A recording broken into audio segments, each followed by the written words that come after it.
Why does the black man serve the white man? Why does everything the black man do benefit the white man?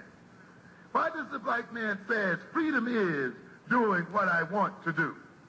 And why is it that everything he wants to do enriches the European? Welcome to the desert of the real.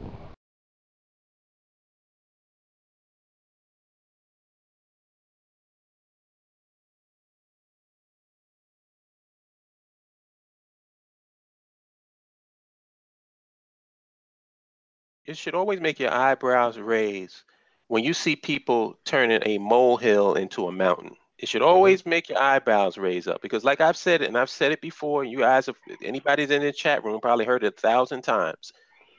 There's only going to be about 5% out of the 100% of black people here in America that's going to be actively engaged in the process of nationhood. 5. Right. So why are 95% of the people who have the people on their side, they want to be here in America, making a big mountain out of this little molehill of Africans who want to go to the continent? Right. Why? And it's fear. To me, it's fear, number one. And that's some crazy fear when you got 95 niggas with you and you scared of 5 niggas? those must be some powerful Negroes. Like D.L. Hughley would say, it's a pack of niggas. Yeah, they got you shook. That little 5, you got 95 Negroes with you, and you scared of 5 Negroes? Yeah. Wow. I think it's on two levels. I think number one is fear, but number two, and really more deep, is that it's like this, brothers. If you was running a church for a certain amount of years, right, and you did what you was doing, and you had settled into what you was doing, and then your church body said, yo, you know what? We're bringing in a younger pastor.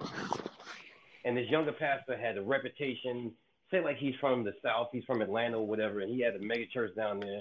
He knows how to build stuff. He got that old Southern preacher voice. You know what you're going to do? Basically, if you like most preachers that I know, you're going to be like, oh, man, you're not going to be able to do nothing here. I've been working here for so long. How dare you come here? You come in with your down south ways, this, that, and the next thing. And then this dude comes in and he blows your doors off. Mm-hmm. Gets the congregation to 3 to 4 times within like 3 to 4 months, has a bigger building fund, moves out of that church to another place. That is, to me, is the biggest fear of all the Negroes that talk against us. It's people who've been doing the same thing for so many years. And here we come where in the beginning they was like, dang, when there was just 10 or 13 of us, nobody is ever going to really join that BAIO. And it's been alive for 6 years and y'all ain't did nothing, all this other stuff. And then boom, once we finally hit those 1 or 2 curves and begin to explode, now the real fear is there. You're seeing it in people's eyes. Like, these Negroes are actually put us to shame for talking all this garbage for so many years. And now they actually, not only do they have somebody over there, you know what I'm saying, going over there constantly, but they're planning the trip over there and all this other stuff. And to me, that's the greater fear, is that if we actually do this, it's going to make you look stupid, which to me is asinine and really false pride, because it doesn't matter. We are not going to say, well, you can't get down with us because you've been in the concert community for 600 years. We don't care.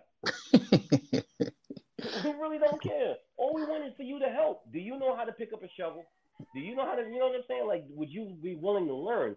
And for me, one of the most beautiful things of the many things of what we're proposing and what we're developing right now is that I just think that true empowerment and enrichment cures a lot of problems, man. Because people think that black people that is in those streets, and I've seen a lot of videos lately with the title Pookie and Ray Ray on it, right? Mm-hmm. And for me, Pookie and Ray Ray exist because there's a lack of resources and a lack of infrastructure. Bottom line. And you would not want to be Pookie or Ray Ray if you had a lot more alternatives. The problem is you don't. So if we address that, like all the black leaders and movements said they were going to all these years, but did not, you understand? Because think about it like this.